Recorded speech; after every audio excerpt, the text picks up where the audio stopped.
Kant, reason is universal, infallible, and independent of experience.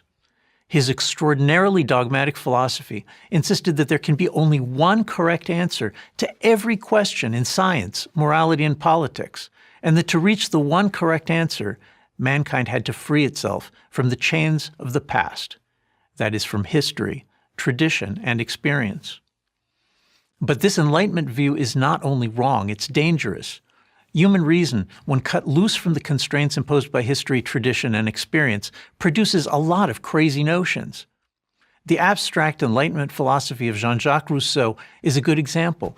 It quickly pulled down the French state, leading to the French Revolution, the Reign of Terror, and the Napoleonic Wars. Millions died as Napoleon's army sought to rebuild every government in Europe in light of the one correct political theory he believed was permitted by Enlightenment philosophy. Today's cheerleaders for the Enlightenment tend to skip this part of the story. They also pass over the fact that the father of communism, Karl Marx, saw himself as promoting universal reason as well. His new science of economics ended up killing tens of millions of people in the 20th century. So did the supposedly scientific race theories of the Nazis. The greatest catastrophes of modernity were engineered by individuals who claimed to be exercising reason. All right. Welcome to episode 3 of GTAA.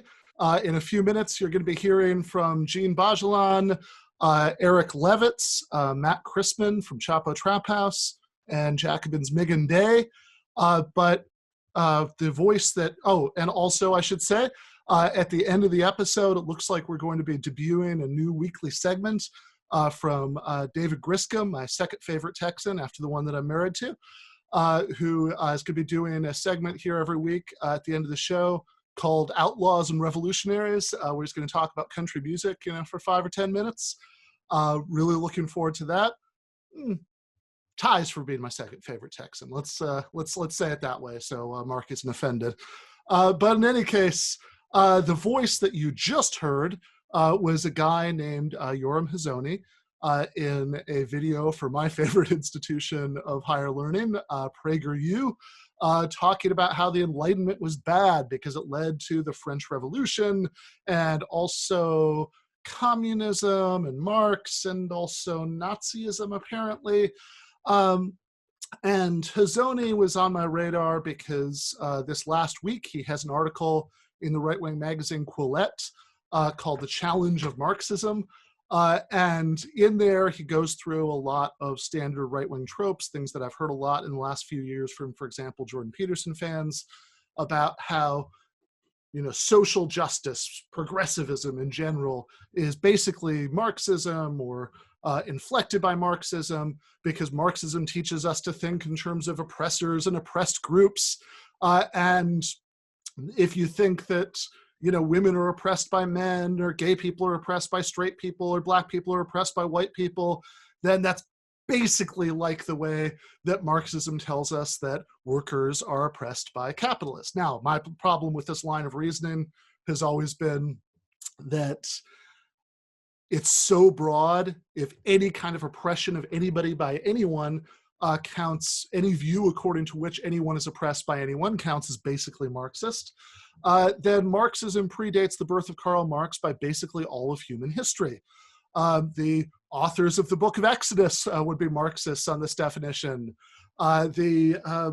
Certainly all the French revolutionaries would be Marxists on this definition.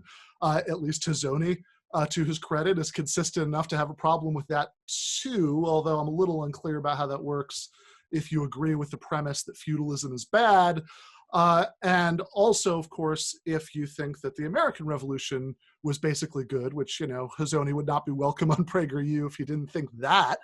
But this is something that you see a lot from these guys. For example, if you read the Lesser Ben's book, Ben Shapiro's The Right Side of History, you'll see him arguing unapologetically, I'm not making this up, I'm not strawmanning him, this is what he says, that the reason the American Revolution was, less violent than the French Revolution wasn't, because the American Revolution didn't take place against the backdrop of having a local feudal aristocracy who needed to be uprooted, would raise peasant armies against them, would have nearby countries allied to try to crush them, etc., but was rather separated from the empire it was rebelling against by an ocean, and in land that was largely occupied by heavily outgunned Native Americans, thus severely reducing initial social conflict within the country. That would be the sort of explanation that a crass materialist like me would give of why the American Revolution was less violent than the French Revolution. But Shapiro's explanation, I guess maybe Hazony's explanation, is that it's because the American revolutionaries were reading different philosophers than the French revolutionaries. Now, that these Enlightenment philosophers who were influencing the French weren't influencing the Americans, which is kind of awkward if you start looking at what people like Thomas Jefferson or Thomas Paine, who I was talking to Harvey J.K. about in episode 1, actually thought and said about religion and philosophy and other subjects. In any case, I have invited Hazony to come on the show and discuss this with me. So if I'm getting his view wrong here, maybe he can come on. He can accept the invitation and give the best account that he can for his own view. I'm open to that. I don't bite. But I think the part that I particularly want to talk about is the thing at the end of the video where he talks about how the Enlightenment, apparently not the Enlightenment thinkers who were influencing the Americans, but I guess the Enlightenment thinkers who were influencing the French, were also responsible for Marx, therefore Stalin, and also somehow Hitler. So the view here is that the part that he's correct about, right, this is unambiguously true, is that Marxism is very much something that has deep roots within Enlightenment thought. That the kind of ideals that come out of the Enlightenment about reason, about human freedom, are things that again find a certain kind of expression in Marx. That certainly Marx is influenced by what's sometimes called the Republican theory of liberty, which is a view that says that we should think of freedom not in the way that John Locke, for example, did, primarily in terms of non-interference, but primarily in terms of not being vulnerable to unjust domination by others. And in particular, of course, a lot of Marxism is what you get when you take seriously the idea that the economic sphere, the workplace, is a sphere of power and domination. Now, that's not obviously all there is to it, but I think it's an important jumping off point. And I think thinking about that really shows the absurdity of trying to blame Stalin on Marx and therefore on the Enlightenment.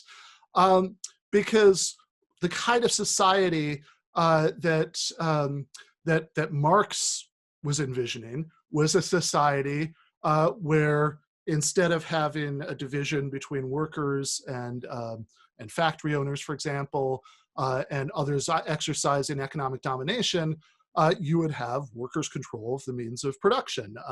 So what Marx calls in his instructions to the First International, the end of the despotic system of subordination of labor in favor of a Republican system based on free associations of workers, which of course doesn't sound very much like Stalin's Russia, if you know anything about that.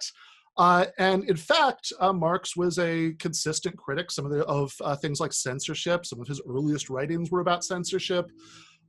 Lee Phillips, who I talked to last time, has a great Jacobin article where he quotes some of this material and kind of goes back into Marx's critique of censorship. Marx was not, in fact, a supporter of any dictatorship that existed at the time that he did. In fact, the only head of state in his lifetime who Marx liked enough to even send him a friendly telegram was one Abraham Lincoln, who he supported because he supported the struggle to overthrow the planter class and free the slaves in the American South. And Marx sometimes used phrases like dictatorship of the proletariat, in other words, the rule of the working class. And again, that gets back to that small r Republican conception of liberty, Republican like Roman Republic. There's an analogy there, the idea that one class of the population has to sort of step in to temporarily exercise its domination over others in order to achieve the freedom of everybody. But not only was he not imagining a one-party dictatorship, his real-life model of what this would look like was the ultra-democratic Paris Commune in 1871, where they did things like abolish the old military in favor of a popular militia, turn over abandoned factories to worker cooperatives, essentially, to run democratically, make all elected officials recallable by their constituents at any time and any reason, make sure that no elected official could be paid more than the average salary of a skilled worker, and so on. This was his model. And in fact, it was such a radically democratic model that both Marx and his anarchist rivals within the workers' movement at its time saw it as a model. So, of course, Stalin committed various atrocities, but there's something a little funny about blaming Marx for atrocities committed by somebody in a kind of political system he didn't advocate, who was born after he died, when certainly I would imagine anybody at PragerU thinks that, for example, George Washington shouldn't be viewed as a horrible person, even though he literally participated in one of the most evil institutions in human history, which was the slave system. And finally, of course, the idea that Hitler and the crimes of the Nazis have anything to do with the Enlightenment is an extremely odd one, considering that that Adolf Hitler and the Nazis were all about tradition and communal bonds and all of those things that are unsettled by Enlightenment valorization of reason. That, you know, the Nazis' slogan, you know, about the role of women, for example, was Kinder Kitche Kuche, which means children, church, cooking, right? And so I think trying to tie in the Nazis here too is just such a stretch that it really undermines the whole thing. But hey, again, I've invited Hazony on the show.